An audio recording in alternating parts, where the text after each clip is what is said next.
نمازوں کے علاوہ، خاص مواقع کے علاوہ دن میں جب بھی آپ چاہیں درود شریف پڑھ سکتے ہیں، لیکن عام دنوں کے علاوہ جمعے کے دن خصوصی طور پر درود شریف پڑھنے کی تاکید ہے، کیونکہ آپ نے اس کا خود حکم دیا. آپ صلی اللہ علیہ وسلم نے فرمایا جمعہ کے روز کثرت سے مجھ پر درود پڑھا کرو، جو آدمی جمعہ کے روز مجھ پر درود بھیجتا ہے وہ میرے سامنے پیش کیا جاتا ہے. اسی طرح دعا سے پہلے، دعا کے بعد، پھر جہاں کہیں آپ کا نام لیا جا رہا ہو یا لکھا جا رہا ہو یا کسی بھی طرح آپ کا ذکر آئے وہاں آپ کے لیے درود پڑھنا. اسی طرح مسجد میں داخل ہوتے وقت درود شریف پڑھنا، مسجد سے نکلتے وقت درود شریف پڑھنا، پھر نماز سے فارغ ہونے کے بعد درود شریف پڑھنا، یعنی ایک تو نماز کے اندر ہے لیکن نماز سے فراغت کے بعد، پھر اسی طرح ہر مجلس میں آپ پر درود پڑھنا ضروری ہے. پھر اسی طرح صبح و شام کے اوقات میں، یعنی یہ تمام مواقع ایسے مواقع ہیں جس میں آپ درود شریف پڑھ سکتے ہیں. اور موقع کوئی ہو یا نہ ہو، دن یا رات کی گھڑیوں میں سے جس گھڑی میں آپ چاہیں، جب چاہیں، چلتے پھرتے کام کاج کرتے، آپ اللہ کے رسول صلی اللہ علیہ وسلم کو یاد کر سکتے ہیں، آپ کے لیے درود اور سلام پڑھ سکتے ہیں. نبی صلی اللہ علیہ وسلم پر درود شریف پڑھنے کے کئی صیغے ہمارے ہاں مشہور ہیں. اس میں کچھ تو وہ ہیں جو آپ صلی اللہ علیہ وسلم سے ثابت ہیں، اور کچھ ایسے ہیں کہ جو لوگوں نے بعد میں خود بنا لیے ہیں. تو وہ ایسے تمام ورژن یا ایسی تمام عبارتیں جو لوگوں نے خود اس معنی کی بنائی ہیں، خواہ وہ عربی میں ہے یا اردو میں ہے، تو ان کو پڑھنے کی حد تک تو پڑھا جا سکتا ہے. یعنی اگر نثر میں کوئی ایسی عبارت موجود ہے جس میں آپ صلی اللہ علیہ وسلم کے لیے دعا کی گئی ہے یا آپ کی مدح کی گئی ہے یا آپ پر سلام بھیجا گیا ہے، خواہ وہ نثر میں ہو یا شعر میں، تو اس میں حرج تو کوئی نہیں. لیکن وہ چیز جو خود آپ صلی اللہ علیہ وسلم نے ہمیں سکھائی اور جو آپ کی طرف سے ہمیں ملی، اس کا مقام باقی ہر انسان کے کلام پر کہیں بلند ہے، کہیں زیادہ فائدہ مند ہے. تو وہ درود شریف جو مسنون ہے، وہ صیغہ جو آپ سے ثابت ہے، اس کا پڑھنا افضل ہے، وہی اصل درود ہے. اور باقی تو انسانوں کے خیالات یا جذبات کا اظہار ہے، خواہ وہ شعر میں ہو، خواہ وہ نثر میں ہو، خواہ وہ اردو میں ہو، خواہ پنجابی میں ہو یا کسی اور زبان میں ہو، وہ تو پھر انسانوں کے کلام ہے نا. تو جس طرح اللہ سبحانہ و تعالیٰ کے کلام کو باقی تمام انسانوں کے کلام پر فضیلت ہے، اسی طرح نبی صلی اللہ علیہ وسلم کے کلام کو بھی باقی انسانوں کے کلام پر فضیلت ہے. ایک عام شاعر کتنی بھی خوبصورت بات کرے لیکن اللہ کے رسول صلی اللہ علیہ وسلم سے آگے تو اس کی بات نہیں ہو سکتی. ایک عام انسان کتنے بھی خوبصورت انداز میں آپ صلی اللہ علیہ وسلم کا ذکر خیر کرے لیکن وہ اس کے برابر تو نہیں ہو سکتا جو نبی صلی اللہ علیہ وسلم نے خود ہمیں دیا.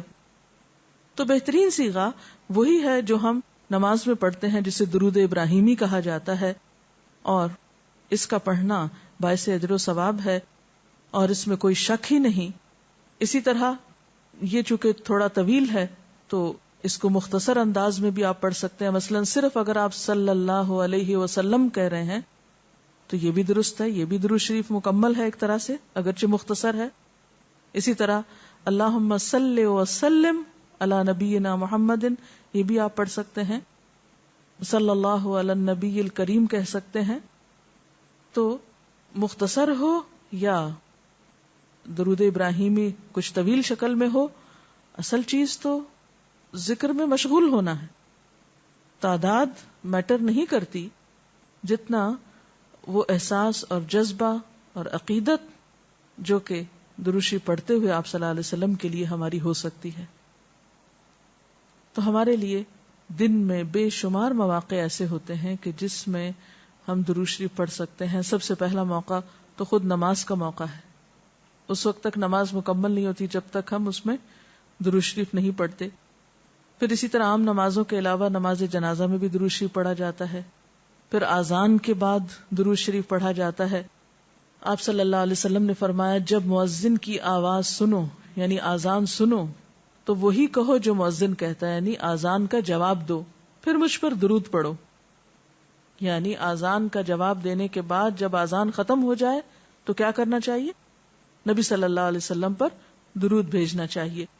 کیونکہ مجھ پر درود پڑھنے والے پر اللہ تعالیٰ 10 رحمتیں نازل فرماتا ہے. اس کے بعد میرے لیے اللہ سے وسیلہ مانگو، جو جنت میں ایک مقام ہے جو جنتیوں میں سے صرف کسی ایک ہی کو ملے گا، اور مجھے امید ہے کہ وہ جنتی میں ہی ہوں گا، یعنی آپ صلی اللہ علیہ وسلم ہی کے لیے وہ مقام ہے. اور آپ نے یہ بھی فرمایا کہ من سألی اللہ الوسیلہ، جس نے اللہ سے میرے لیے وسیلہ کی دعا کی، یعنی درود شریف کے علاوہ آت محمد الوسیلۃ دعا ہم پڑھتے ہیں، یہ دعا بھی پڑھی جانی چاہیے. تو جس نے یہ دعا پڑھی اس کے لیے میری شفاعت واجب ہو جائے گی، یعنی قیامت کے دن پھر میں اس کے لیے شفاعت کروں گا. پھر یہ کہ درود شریف نہ صرف یہ کہ دنیا میں انسان کے لیے فائدے کا باعث ہے، بلکہ آخرت میں انسان کے لیے شفاعت کا ذریعہ بھی ہے. درود شریف پڑھنے والوں کو نبی صلی اللہ علیہ وسلم کی شفاعت نصیب ہوگی.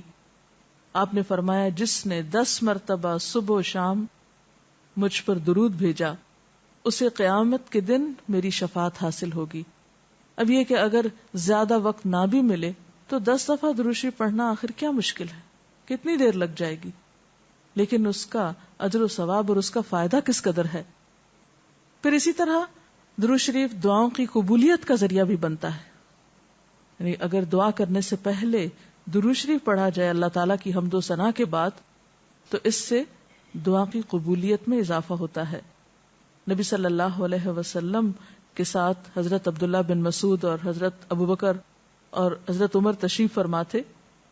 تو حضرت عبداللہ بن مسعود کہتے ہیں کہ میں نماز پڑھ رہا تھا، میں بیٹھا تو پہلے اللہ تعالیٰ کی حمد و ثنا کی، پھر آپ پر درود بھیجا، پھر اپنے لیے دعا کی. تو آپ نے فرمایا اللہ سے مانگو ضرور دیے جاؤ گے. یعنی جس طریقے سے تم نے دعا کی ہے کہ پہلے اللہ تعالیٰ کی حمد و ثنا کی ہے، پھر درود شریف پڑھا ہے، تو اب جو بھی تم دعا مانگو گے وہ دعا قبول ہوگی. پھر اسی طرح ہم دیکھتے ہیں کہ درود شریف نیکیوں کا دروازہ کھولتا ہے، نیکیوں میں اضافے کا ذریعہ بنتا ہے. آپ نے فرمایا جس نے مجھ پر ایک دفعہ درود بھیجا اللہ تعالیٰ اس کے نامہ اعمال میں 10 نیکیاں لکھے گا. پھر اسی طرح فرشتوں کی دعائیں آتی ہیں اس شخص کے لیے جو درود شریف پڑھتا ہے. رسول اللہ صلی اللہ علیہ وسلم نے فرمایا جب تک کوئی مسلمان مجھ پر درود بھیجتا رہتا ہے اس وقت تک فرشتے اس کے لیے دعائیں رحمت کرتے رہتے ہیں. یعنی آپ درود شریف پڑھیں تو فرشتے آپ کے لیے دعا کرنے میں لگ جاتے ہیں. اب جو چاہے کم پڑھے اور جو چاہے زیادہ پڑھے، یعنی کتنی دعائیں چاہیے اس کو. دیکھیں ہم عام طور پر کتنا کہتے ہیں دوسروں سے کہ پلیز ہمارے لیے دعا کیجئے، ہمیں دعا میں یاد رکھیے، دوسروں کی ایک طرح سے منت سماجت کر رہے ہوتے ہیں. لیکن کتنا آسان طریقہ ہے فرشتوں کی دعائیں لینے کا کہ انسان درود شریف پڑھنا شروع کر دے. اور وہ شخص جو درود نہ پڑھے وہ صرف اپنے آپ ہی کو نقصان دیتا ہے. اس لیے کہ درود شریف نہ پڑھنا انسان کے بخیل ہونے کی علامت ہے. آپ صلی اللہ علیہ وسلم نے فرمایا جس کے سامنے میرا نام لیا جائے اور پھر وہ مجھ پر درود نہ پڑھے تو وہ بخیل ہے. اس سے یہ بات بھی پتہ چلتی ہے کہ اگر ہم خود درود شریف نہیں بھی پڑھ رہے لیکن اگر کوئی اور آپ کا ذکر خیر کر رہا ہے یا کوئی اور درود شریف پڑھ رہا ہے اور اگر وہ بلند آواز میں پڑھ رہا ہے تو ہمیں بھی آپ کا نام سنتے ہی دل میں درود شریف پڑھنا ہوگا. یہ بھی آپ کے ادب میں سے ایک ہے. اور قیامت کے دن اس شخص کے لیے جو درود نہ پڑھے، درود کا نہ پڑھنا حسرتوں کا باعث ہوگا. حضرت ابو ہریرہ رضی اللہ تعالی عنہ کہتے ہیں کہ رسول اللہ صلی اللہ علیہ وسلم نے فرمایا جس مجلس میں لوگ اللہ کا ذکر نہ کریں، یعنی اکٹھے ہوئے ہیں دنیا بھر کی باتیں کی لیکن اللہ سبحانہ وتعالی کی کوئی بات نہیں کی، اور نبی صلی اللہ علیہ وسلم پر درود نہ بھیجیں، یعنی نہ تو اللہ کا ذکر کیا اور نہ ہی آپ پر درود بھیجا، وہ مجلس قیامت کے دن انسان کے لیے حسرت کا باعث ہوگی. انسان اس پر پچھتائے گا، خواہ وہ اپنے نیک اعمال کے بدلے میں جنت میں چلا ہی جائے. یعنی ایک شخص جنت میں بھی پہنچ گیا لیکن اس کو ایسی مجلسوں پر حسرت ضرور ہوگی جس میں اس نے اللہ کا ذکر اور رسول اللہ صلی اللہ علیہ وسلم پر درود نہ بھیجا ہوگا. اور اگر دیکھا جائے تو انسان کے اعمال میں ایسی کوتاہی اور غفلت بسا اوقات جنت سے محرومی کا سبب بھی بن جاتی ہے. آپ صلی اللہ علیہ وسلم نے فرمایا جو مجھ پر درود پڑھنا بھول گیا اس نے جنت کا رستہ کھو دیا. یعنی جس نے اتنی غفلت برتی کہ کبھی آپ کا ذکر ہی نہیں کیا اور کبھی آپ کے لیے دعا ہی نہیں کی اور کبھی آپ کے لیے درود ہی نہیں پڑھا, تو اس نے اپنے لیے کیا کمایا؟ ان اللہ وملائکتہ یصلون علی النبی یا ایھا الذین آمنوا صلوا علیہ وسلموا تسلیما, کہ اللہ اور اس کے فرشتے نبی صلی اللہ علیہ وسلم پر درود بھیجتے ہیں. اے لوگو جو ایمان لائے ہو, تم بھی ان پر درود و سلام بھیجو. تو رسول اللہ صلی اللہ علیہ وسلم کے ذکر کا, آپ کی یاد کا بہترین طریقہ آپ پر درود بھیجنا ہے, آپ کے لیے دعائے رحمت کرنا ہے. وہ عظیم ہستی جس پر اللہ رب العزت کی رحمت برستی ہے, جس کا ذکر اللہ سبحانہ و تعالی فرشتوں میں کرتے ہیں, جن پر فرشتے دعائے رحمت بھیجتے ہیں, آخر ان کا ذکر اور ان پر درود و سلام میں اور آپ کیوں نہ بھیجیں گے؟ آپ صلی اللہ علیہ وسلم پر درود بھیجنا خود ہمارے اپنے لیے باعث سعادت ہے, باعث رحمت ہے. آپ صلی اللہ علیہ وسلم اس کے محتاج نہیں. مشرق ہو یا مغرب, شمال ہو یا جنوب, دنیا کے گوشے گوشے میں آپ کا ذکر خیر ہو رہا ہے, دن رات, آذانوں میں, نمازوں میں, جہاں جہاں آپ کا نام لیا جائے. لیکن اگر ہم درود شریف پڑھتے ہیں تو اس کا فائدہ خود ہم ہی کو پہنچتا ہے, ہمارے اپنے لیے باعث رحمت ہے. تمام غموں, دکھوں, تکلیفوں, مصیبتوں اور پریشانیوں سے نکلنے کا راستہ ہے, درجات کی بلندی کا ذریعہ ہے. رسول اللہ صلی اللہ علیہ وسلم نے فرمایا, جس نے مجھ پر ایک بار درود بھیجا اللہ تعالیٰ اس پر 10 مرتبہ رحمتیں نازل فرمائے گا. ایک بار درود پڑھنے کا اجر و ثواب, اس کے 10 گناہ معاف فرمائے گا. یعنی صرف 10 رحمتیں نہیں, 10 گناہوں کی بخشش بھی ہوگی اور 10 درجے بلند فرمائے گا, یعنی درجات کی بلندی بھی. اسی طرح درود شریف آپ صلی اللہ علیہ وسلم سے قربت کا ذریعہ بھی ہے. حدیث پاک میں آتا ہے, قال رسول اللہ صلی اللہ علیہ وسلم اول الناس بی یوم القیامت اکثرهم علی صلاۃ, قیامت کے روز مجھ سے سب سے زیادہ قریب لوگ وہ لوگ ہوں گے جو دنیا میں سب سے زیادہ مجھ پر درود بھیجنے والے تھے. یعنی قیامت کے دن آپ کا قرب بھی درود شریف کی وجہ سے نصیب ہوگا. پھر اسی طرح اگر انسان کوئی اور دعا نہ بھی کر سکے, غم, دکھ اور تکلیف کی حالت میں صرف درود شریف بھی پڑھتا رہے تو اسے ساری دعاؤں سے کفایت کر جائے گا. ایک حدیث میں آتا ہے, حضرت ابی ابن کعب رضی اللہ تعالی عنہ کہتے ہیں کہ میں نے آپ صلی اللہ علیہ وسلم سے عرض کیا, اے اللہ کے رسول صلی اللہ علیہ وسلم, میں آپ پر کثرت سے درود بھیجتا ہوں, یعنی بہت زیادہ آپ پر درود بھیجتا ہوں, اپنی دعا میں سے کتنا وقت میں درود کے لیے وقف کروں؟ یعنی جتنی میں دعائیں مانگتا ہوں ان میں سے کتنے وقت کے لیے درود پڑھا کروں, یعنی آپ پر دعائے رحمت بھیجوں یا آپ کے لیے دعائے رحمت کروں. درود کا مطلب یہی ہوتا ہے. تو آپ صلی اللہ علیہ وسلم نے فرمایا, جتنا تو چاہے. کہتے ہیں کہ میں نے عرض کیا, کیا 1/4 وقت صحیح ہے, 1/4؟ آپ نے فرمایا جتنا تو چاہے, لیکن اگر اس سے زیادہ کر لے تو تیرے ہی لیے بہتر ہے. میں نے عرض کیا آدھا وقت مقرر کر لوں؟ آپ نے فرمایا جتنا تو چاہے, لیکن اگر اس سے زیادہ کر دے تو یہ تیرے ہی لیے بہتر ہے.